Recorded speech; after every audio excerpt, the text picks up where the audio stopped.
2023 one day বিশ্বকাপ head coach Hathuru সিংহে ও সে সময়ের team director Khaled মাহমুদের মধ্যকার দ্বন্দ্বের সত্যতা স্বীকার করেছে BCB.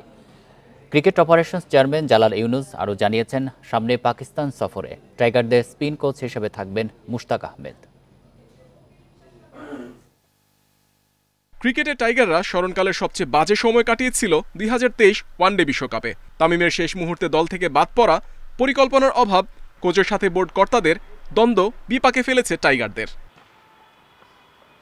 Team director Khaled Mahmud সুজনের সাথে হেড কোচ হাতুরু সিংহের মতবিরোধের বিরূপ প্রভাব পড়ে মাঠের পারফরম্যান্সে। বিশ্বকাপ ব্যর্থতার রিপোর্ট প্রকাশ্যে না আনলেও অবশেষে সুজন হাতুরুর দ্বন্দ্ব নিয়ে সত্য স্বীকার বিসিবির।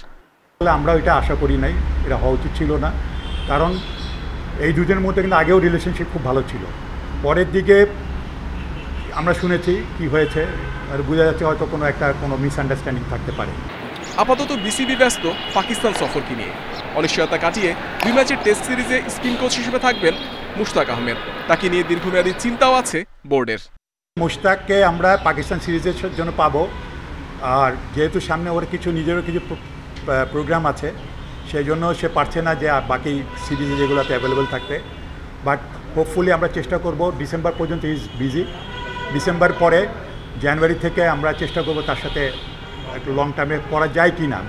ওয়ার্কলোড বিবেচনায় টেস্ট থেকে দূরে ছিলেন তাসকিন। সবশেষ শ্রীলঙ্কার বিপক্ষে খেলেননি সাদা পোশাকের সিরিজ। পাকিস্তান সফরের বিবেচনায় টাইগার স্পিড স্টারকে রেখেছে বিসিবি। ওকে কনসিডার করা হচ্ছে, তাকে লাল বলে ওকে কনসিডারেশনে রেখেছে সিলেক্টররা, এবং সিলেকশনের ব্যাপারটা তো যখন নাকি ফাইনাল আপনারা টিম দিয়ে তখন বুঝতে পারবেন। পাকিস্তান সফরের প্রস্তুতি বাদ দিয়ে গ্লোবাল টি20তে ব্যস্ত সাকিব। গেল কয়েক বছরে টেস্টে অনিয়মিত থাকলেও পাকিস্তান সিরিজে খেলবেন টাইগার অলরাউন্ডার।